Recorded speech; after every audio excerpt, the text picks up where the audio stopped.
তোমার এখন বিয়ে হচ্ছে, তুমি বরং তুমি নিজের সংসারটা গোছাও।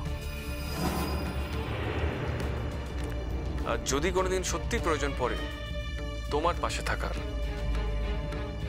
সেদিন আমাকে দেখো, আমি নিশ্চয়ই তোমার কাছে যাব। তাহলে তুমি বিয়ের আসরে যাবে না? এই বারবার এক কথা বলছো কেন তুমি? হ্যাঁ, আমি বিয়ের আসরে না গেলে কি পেটে আটকে থাকবে? হাবিব, শালুককে অপমান করা হয়েছে বলে তুমি বিয়ের আসরে যাবে না, তাই তো? আর আমি যে তোমাকে এতবার বলছি, আমি তো এবারে বউ, আমার কথার কোনো দাম নেই, কোনো দাম নেই তোমার কাছে। ঐশ্বর্য, মানে তুমি কি এক্সপেক্ট করো আমি তোমাকে বলবো যে তোমার কথার দাম আমার কাছে আছে?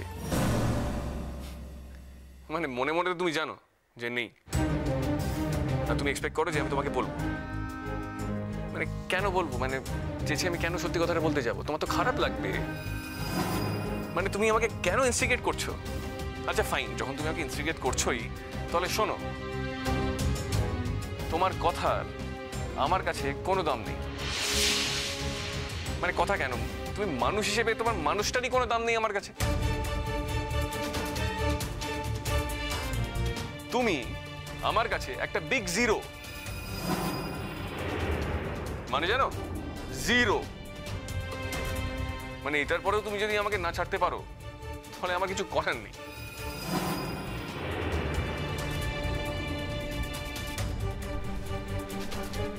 এখনো সময় আছে আবির, এখনো সময় আছে, একটু ভালো হয়ে চল। ওর মতো একটা ভালো মেয়েকে এরম ভাবে কষ্ট দিস না আবির। দেখ, ও যদি এই বাড়ি থেকে চলে যায়, ওর কি যায় আসে বলতো? ওর কিসের অভাব?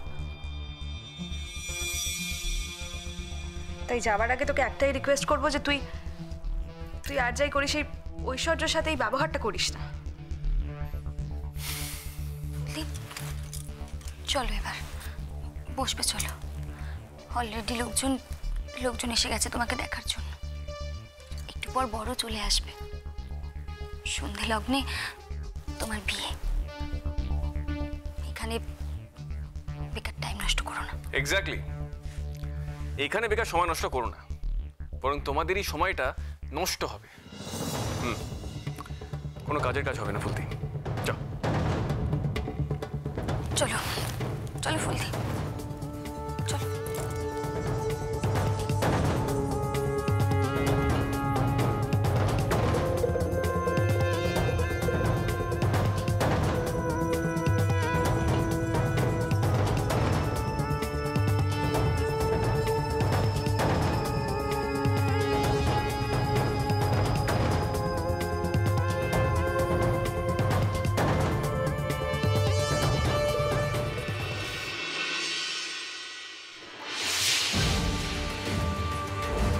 অতটা টাকা তুমি? না না, ছি, আপনাদেরকে প্রেশার দিচ্ছি না। আমি এটাও বলছি না যে আপনারাই টাকাটা দিন। আমি তো সূর্যকে বলেই দিয়েছি, দেখো তুমি বৌমাকে নিয়ে বাড়িতে চলে এসো। এই মুহূর্তে প্রোগ্রামটা আমরা করতে পারছি না। আমি দরকার পড়লে জনে জনে সবাইকে বলবো যে আমাদের প্রোগ্রামটা পোস্টপন হয়ে গেছে। এরকম এমার্জেন্সিতে কারোর কাছে টাকা ধার নিয়ে প্রোগ্রাম করার থেকে আমরা না করা ভালো। তবে হ্যাঁ তীর্থবাবু, একটা কথা আপনাকে আমি বলতে পারি, 3 দিনের মধ্যে আমার বাড়িতে পায়ে ধরে টাকা আমাকে দিয়ে যাবে। ও হজম করতে পারবে না, এটা আপনাকে আমি বলে দিলাম। আচ্ছা বুবলু, দিঘির বিয়ের জন্য তো আমরা কিছু টাকা তুলে রেখেছিলাম, তার তো পুরো টাকা আমাদের খরচ হয়নি। তাহলে বাকিটা যদি আমরা দুজনে মিলে অ্যারেঞ্জ করতে পারি, মানে ওই বিজনেসের ফান্ড থেকে আর কি। না আসলে ওনারা এতটা বিপর্যস্ত বোধ করছেন, বিপদে পড়েছেন। ঠিক আছে দাদা, তুমি যেটা ভালো বুঝবে সেটা করো, যেটা করবে ভেবে করো দাদা, আমি ওদিকটা দেখছি।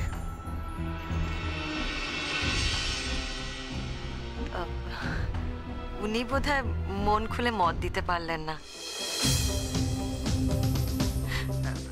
ঠিক আছে থাক দাদা, দরকার নেই। যা হবে সেটা নয় আমরাই পরে বুঝে নেব। ঠিক আছে, পরেই না হয় রিসেপশনটা হবে। আমার হাজবেন্ড সবাইকে ফোন করে বারণ করে দেবে। কি আর হবে, একটু মান সম্মান হানি হবে, তার থেকে বেশি কিছু না। ওটাই তো সব থেকে বড় জিনিস ম্যাডাম। ওটা গেলে আর থাকলো কি? না না, ব্লু সেরকম ছেলে নয়, আমি ওর সঙ্গে আলাদা করে কথা বলে নিচ্ছি। হ্যাঁ গো, তুমি দাও না ব্যবস্থা করে। দেখছো না ওনারা কত বড় বিপদে পড়েছেন, দাও না। দাদা, আপনার ভাইকে তো জানেন, কোনোদিনই টাকা পয়সা রাখার লোকই নয়। না, যদি ওর কাছে থাকতো তাহলে আমি নিশ্চয়ই। আমি সেটা এক্সপেক্ট করিনি নীলা। আমি যে কথাটা দিয়েছি সেটা নিজের ভরসাতেই দিয়েছি। বড় জোর এই বুবলুর থেকে কিছু সাহায্য নিতে পারি, দ্যাটস ইট। তুমি চিন্তা করো না, আর আপনারা চিন্তা করবেন না। আপনাদের অনুষ্ঠান পোস্টপোন করতে হবে না। দেখুন, আপনাদের অনুষ্ঠান মানে তো আমারও অনুষ্ঠান, আর ওই দিন তো আমাদের দিঘিরও বৌভাত, কি না? তাই আপনারা নিশ্চিন্ত মনে অনুষ্ঠান করুন। আমি কালকে আপনাদের বাড়িতে গিয়ে টাকাটা দিয়ে আসবো। আপনাকে কি বলে যে ধন্যবাদ দেবো বলার ভাষা নেই আমার কাছে। না না, ধন্যবাদ দেওয়ার কি আছে? ওই যে বলেন আত্মীয়তা, ওটাই তো পরম পাওনা। দেখবেন আত্মীয়তা যেন বজায় থাকে। বসুন আপনারা, বসুন, আমি ওদিকটা দেখছি। আসুন আসুন আসুন আসুন।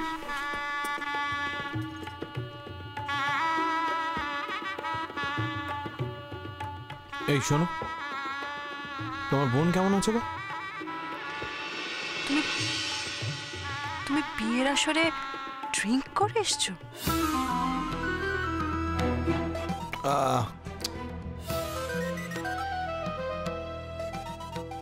তুমি আজকের দিনে এরকম নিরামিষ কথা বলো না তো। আরে তুমি তো আমার শালি হও। আমি যা শুনেছি তোমরা দুজন 1 বছরের ছোট বড়, তাই না? তার মানে তুমি আমার থেকে ছোটই হবে, তাই না? তো আজকের দিনে আমি তো তোমাকে বড় শালীর সম্মানটা দেবো না, তাই না?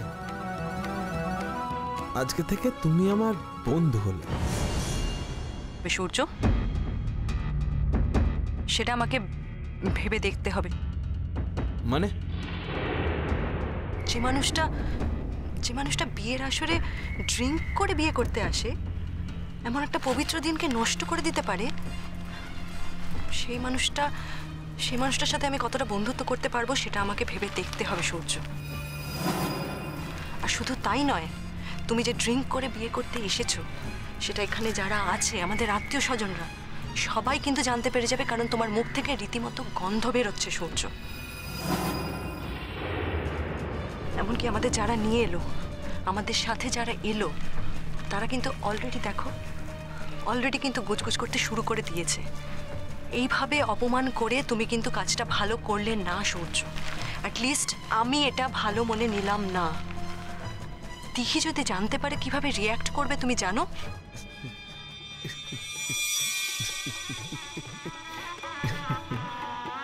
তোমার মধ্যে না একটা বেশ তেজি ব্যাপার আছে। তুমি যখন রুখে দাঁড়িয়ে কথা বলো না, ব্যাপারটা বেশ সেক্সি লাগে। কিন্তু হোয়াট? সরি অ্যাকচুয়ালি আমি একেবারে আনপার, মানে এসব ব্যাপারে আমি একেবারে মিসফিট। এই বিয়ের নিয়ম কানুনটা আমি ঠিক জানি না অ্যাকচুয়ালি। ওমা, কেন জানেন না দাদা? আপনার নিজের বিয়েটা কি করে হয়েছিল? বিয়ে? আমাদের আবার কবে বিয়ে হলো?